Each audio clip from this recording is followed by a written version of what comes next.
Mudik kata Presiden kalau sudah vaksin dan booster boleh. Ya ini booster, vaksin lah yang belum. Tersisa kan dikit, berapa 45% mungkin ya. Terus yang booster tersedia, booster lah. Mangko mudik, ya. Imbauan kepada kabupaten kota, Pak? Apa? Imbauannya kepada kabupaten kota? Ya, kepada bupati, wali kota, fasilitasi warga kita yang untuk vaksin 1, 2, bahkan booster, fasilitasi, terutama yang punya keinginan keluar kota untuk mudik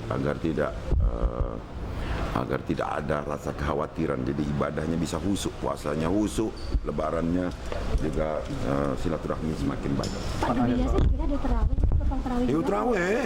Terawih pertama di Geria, safari Ramadan terawih pertama di Geria. Dan kita ada tahrib Ramadan, apa itu? Selamat datang Ramadan, tarhib Ramadan.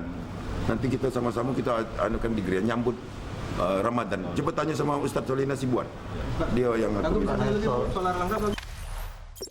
Jangan lupa subscribe, share, komen, dan like ya.